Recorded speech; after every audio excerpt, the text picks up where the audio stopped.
Welcome back to my channel Mou blogs. তোমরা কেমন আছো সবাই? আশা করি ভালো আছো, আমিও ভালো আছি। তো সকালবেলা বিছনা তুলতে চলে এলাম।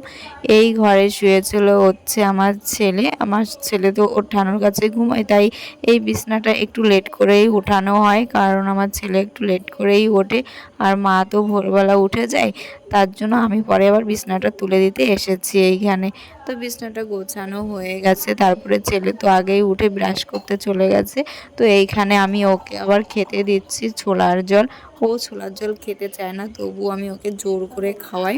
তো এখানে ওকে ছোলার জল দিয়েছি, ও বলছে যে তুমি আগে খাও, আমি এতটা খাবো না। তার জন্য আমি আবার এক ঢোক খেয়ে তারপরে আবার ওকে দিলাম। ও খেতে চায় না মোটেও। তারপরে আবার ওকে একটু বাটিতে আমি ছোলা দিয়ে দিচ্ছি যে এই ছোলাগুলো বসে বসে খেয়ে নাও। তো তারপরে এইখানে এসেছি ডাল ভিজাতে। যেহেতু রাত্রিবেলা পান্তা ভাতের চাল আমি আগে থেকে দিয়ে রেখেছিলাম, তাই একটু খেসারি ডাল ভিজিয়ে রাখলাম। আর এইখানে ডাল ভিজিয়ে রেখে তারপরে এসেছি ঘর মুছতে। তো তোমরা জানোই আমি একদিন বাদে বাদে ঘর মুছি, কারণ আমাদের ঘরটা অনেকই বড়। প্রত্যেক দিন মুছতে গেলে আমার অনেকটা সময় বেরিয়ে যায়, আমার বাকি অন্য কাজগুলো আমার করা হয় না। তার জন্য আমি একটা দিন পরে পরে আমি ঘরগুলো মুছে নিই, আর একদিন পর পর অন্য কাজগুলো সামলাই। তো তার জন্য আমার প্রত্যেক দিন ঘর মোছা হয় না। তো এইখানে ঘর মুছতে এসেছি, আর ঘর মুছতে গিয়ে ছেলেও একটু আমার সঙ্গে অনেক রকম বাহানা করছিল যে আমাকে একটু দাও। তো সেই ক্লিপটা আমি আর নিতে পারিনি। তো চলো তোমাদের অন্য সময় দেখিয়ে দেবো যে ছেলে আমার সঙ্গে কত নকশামি করে। একটু কাজের সময় বলবে মা আমাকে একটু করতে দাও, আমি একটু করি। কিন্তু ওর কাজের দিকে ভীষণ মন, কিন্তু পড়ার দিকে কোনো মন নেই। শুধু বলবে মা দাও আমাকে এই কাজটা করি, মা আমাকে ওই দাও, ওইটাও আমি করি। কিন্তু আমি ওকে কোনো সময় কিছু করতে দিই না। আমি সবসময় বলি তুমি শুধু পড়াশোনা করো, আর তোমার বাকি কোনো কাজ করা লাগবে না। এগুলো আমাদের কাজ, মেয়েদের কাজ, তুমি করবে কেন? এটাই তো বাস্তব, তাই না? এইসব কাজ হচ্ছে আমাদের, ও করবে কেন? এখনও ও অনেক ছোট, এখনও কিছু বোঝে না। তার জন্য ওকে অনেকটা সামলিয়ে রাখতে হয় আমাকে। তারপর ঘর মুছে আবার চলে এসেছি সিঁড়িটা ঝাঁট দিতে। তো তোমরা আগের দিন ভিডিওতে দেখেছো যে একটু ঝড় বৃষ্টি হয়েছিল, তার জন্য আমি ছাদটা ঝাঁট দিয়ে নিয়েছিলাম, কিন্তু আমার সিঁড়িটা ঝাঁট দিতে একদম খেয়াল ছিল না, আমি ভুলে গেছিলাম। তার জন্য আবার আজকে এসেছি সিঁড়িটাকে ঝাঁট দিতে। আর সিঁড়িটা শুধু ঝাঁট দেবো না, সিঁড়িটা ঝাঁট দিলেই তো আর শুধু নোংরাগুলো যায় না, তারপরে আমি আবার মুছেও নিচ্ছি। দেখো আমি চলে এসেছি আবার মুছতে, কারণ ধুলোগুলো তো আর সরবে না। ধুলোগুলো একবারে মুছে নিলেই তারপরে পরিষ্কার হবে, তাছাড়া আর পরিষ্কার হবে না। তার জন্য চলে আসলাম এইখানে সিঁড়িতে আবার মুছতে। তো সিঁড়িটা প্রত্যেক দিন ঝাঁপ দেওয়া হয় না, যেটা সত্যি, যেটা তোমাদের সামনে বলতে আমার কোনো আপত্তি নেই। সিঁড়িটা যেহেতু প্রত্যেক দিন ঝাঁপ দেওয়াও হয় না, সিঁড়িটা কি বলো তো, ওইখানে যাওয়াও হয় না সিঁড়িতে। তো আমি প্রত্যেক দিন বলেছি যে মুছি না, একদিন বাদ দিয়ে আমাকে মুছতে হয়।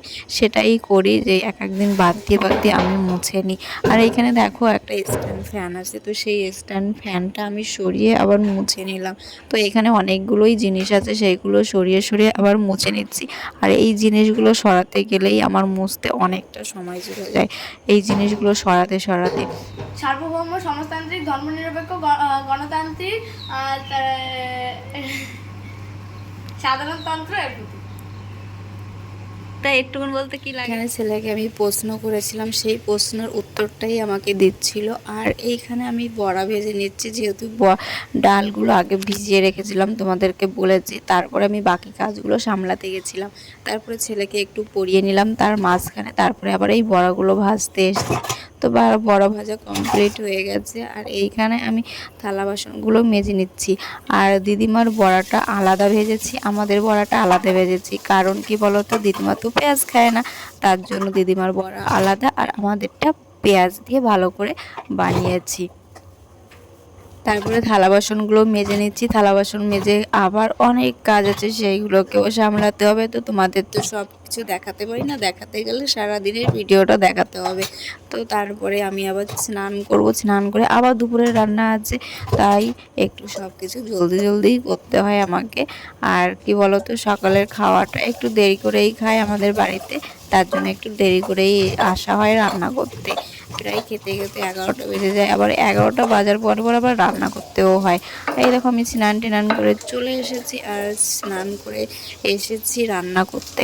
এইখানে কিন্তু আমি মশলাটা আজকে শিলেই বেটে নিচ্ছি, যেহেতু অল্প মশলা তার জন্য শিলে বেটে নিচ্ছি। আর যখন অনেক মশলা হয় তখন মিক্সার করে নিতে হয়। আর এইখানে আমি আজকে শিলে বেটে নিচ্ছি। তো চলো, রান্না তো করবো অনেক কিছু, কিন্তু মশলা সব অল্প অল্প, যেহেতু গরম এসেছে আর এখন মশলাটা খাওয়া খুবই কমই পড়বে। আর মশলা খাওয়াই তো খুব ভালো, তাই না? যেহেতু গরম এসছে, তুমি শীতকালে মশলা যতই খাও না কেন অসুবিধা হয় না, কিন্তু গরমকালে এই অসুবিধা বেশি হয়। তার জন্য মশলা খুব অল্প অল্প। তো গাইজ, আমার রান্নাটা কমপ্লিট হয়ে গেছে। চলো কী কী রান্না করেছি তোমাদের দেখাচ্ছি। তো এইখানে আছে মাছের সর্ষে বাটার ঝোল, আর এইখানে হচ্ছে কুমড়ো দিয়ে মাছ দিয়ে তরকারি, আর এইখানে হচ্ছে তোমাদের দাদা ভাইয়ের জন্য কুমড়ো ভাজা, কারণ ও কুমড়োর তরকারি খায় না। আর এইখানে আছে আমের টক। তো আজকে এইটাই রান্না করেছি। তো চলো, এই দেখো আমাদের ঘরের সামনে রাস্তা, দেখতে পাচ্ছ, এটা খুব গাড়ি যাচ্ছে। তো তারপরে চলে এসেছি ছাদে জামা কাপড় নিতে। জামা কাপড়গুলো শুকিয়ে গেছে, ভাবলাম খাওয়া দাওয়া হয়ে গেছে, এখন জামা কাপড়গুলো নিয়ে আসি। তো ছাদে একটু রোদও ছিল, তার জন্য জামা কাপড়গুলো আমি নিয়ে যাচ্ছি, যেহেতু শুকিয়ে গেছে। তো গাইজ, ভিডিওটা আর বড় করছি না। ভিডিওটা যদি ভালো লাগে লাইক কমেন্ট চ্যানেল সাবস্ক্রাইব করে দিও। যারা ফেসবুক থেকে দেখছো তারা ফলো করে